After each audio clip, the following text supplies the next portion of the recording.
নমস্কাৰ বন্ধু বান্ধৱীসকল সকলোকে স্বাগতম জনাইছোঁ মোৰ এছামিজ জলিউড চেনেলটিলৈ। বন্ধু বান্ধৱীসকল আজি এটি বিশেষ ভিডিঅ' লৈ আহিছোঁ যাক আপোনালোকে সকলোৱে চিনি পায়, জনপ্ৰিয় ইউটিউবাৰ পংখী বৰদলৈ, যাক অভিনেত্ৰী হিচাপেও ক'ব পাৰি। তেওঁৰ স্বামী ঢুকোৱাৰ পিছৰ পৰা তেওঁৰ জীৱনটো বহুখিনি সলনি হৈছিল। তো বন্ধু বান্ধৱীসকল, তেওঁ স্বামী ঢুকোৱাৰ পিছত তেওঁ শাহু মাকে বা তেওঁ ওচৰ চুবুৰীয়া মানুহে তেওঁক কেনেকুৱা ব্যৱহাৰ কৰিছিল আহকচোন তেওঁৰ মুখেৰে আমি শুনো। ভিডিঅ'টি শেষলৈ চাওক। ব্লাউজ পিন্ধিব দিয়া নাছিলে। কি কৈছা? ব্লাউজ কোনে? সমাজৰ কিছুমান মানুহে মানে কি ব্লাউজ পিন্ধিব দিয়া নাছিল মানে আগতে এইটো নিয়ম যে বিধৱা মানুহে যেতিয়া মানে পেটিকোটৰে হেৰি কৰি ল'ব লাগে।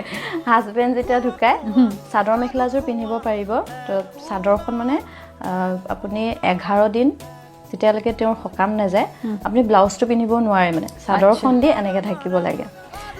ঠিক আছে, এগৰাকী বয়সীয়াল মানুহৰ বাৰু কোনোবা মানে তেখেতে বাৰু পাৰিব ব্লাউজটো নিপিন্ধাকৈ, কিন্তু আমি কেনেকৈ পাৰিম? লাজ নালাগিব জানো? সেইটো কি নিয়ম হয় নাই? মই কিন্তু একদম লগতে মই মানা কৰিছোঁ, মানে কান্দিয়ে মই কৈছোঁ মই বগা ব্লাউজ পিন্ধিম, মই বগা কাপোৰ পিন্ধিব লাগে, মই বগা কাপোৰ পিন্ধিম, কিন্তু মই ব্লাউজ নিপিন্ধাকৈ মই থাকিব নোৱাৰোঁ। তাৰপিছত মোৰ মায়েও ক'লে, মায়ে একদম হাতযোৰ কৰিছে, হাতযোৰ কৰি কৈছে এইখিনি অলৰেডি মা মানে কিমান দুখত আছে আৰু এনেকুৱা এটা ঘটনা হৈছে। মায়ে কৈছে আৰু মই আপোনালোকক হাতযোৰ কৰিছোঁ, ব্লাউজটো পিন্ধিবলৈ দিয়ক, একো নহয় সেনেকৈ বোলে ব্লাউজটো পিন্ধিব দিলে। আৰু হাতযোৰ হোৱাৰ পিছত মানে এগৰাকী নাৰীক কিমান কষ্ট দিয়ে, মনো কষ্ট দিয়ে। তো মোৰ মুখখন দেখিলে মানে চোতাল সাৰি থাকোঁতে মই মোৰ নিজৰ ঘৰতে চোতাল সাৰি আছোঁ, তেওঁহে গৈছে পাৰ হৈ, মোৰ মুখখন দেখিলে যে দেখা পাই মানে ৰিয়েকশ্যনটোতে গম পাইছোঁ তেওঁ মানে যাত্ৰা ভংগ হৈ গ'ল।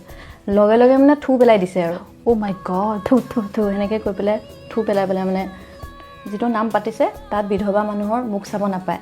তো মই গম পোৱা নাছিলোঁ তেওঁ কাৰণ মুখটো জনোৱা নাছিলে তেওঁলোকৰ তাত কিবা এটা পাতি আছে বুলি। মই টেঙা পাত আনিবলৈ গৈছিলোঁ পিছফালে। তো মানুহগৰাকী একদম ঘপকৈ মোক দেখি ল'লে ন, একদম গামলা চামলা দলি মাৰি দিছে মানে। অ'কে, হে ৰাম, শেষ হৈ গ'ল চব, যি পাতিছিলোঁ চব শেষ কৰিলে কুলক্ষণীজনী, এনেকুৱা মানে।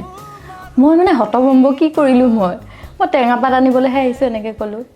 এতিয়াৰ পৰা যা এনেকৈ কৈছে আৰু মই কান্দি গুচি আহিলোঁ। সেয়া মানে সেনেকুৱা কিছুমান নিয়ম মানে আছে, কিয় মই নাজানো, বিধৱা মানুহ নাপায় বুলি কয়।